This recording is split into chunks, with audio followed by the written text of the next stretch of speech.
हजरत पास मैदानों तुम्हें की एक निशानी है। वो हजरत पास मैदानों तुम्हें की एक निशानी है। जिसे देवबंद कहते हैं हमारी राजधानी है। जिसे देवबंद कहते हैं हमारी राजधानी है। वो हजरत कासिम नानो तुम्हें की एक निशानी है। जिसे देवबंद कहते हैं हमारी राजधानी है।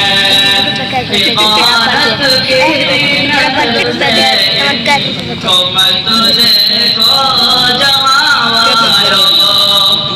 इबादत की नजर से कौम तुझे को जमावालो। इबादत की नजर से कौम तुझे को जमावालो। कौन? और चोर को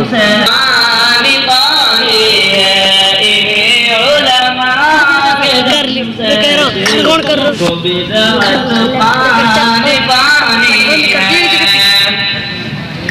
मदारिस और मसाजिद से तुम्हें नफरत है क्यों लोगों।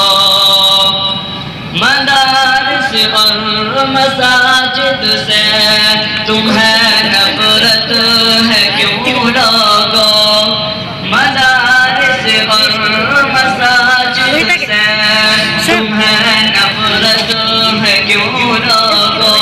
मदारिस ही दुनिया में अमन की तर्जुमानी है।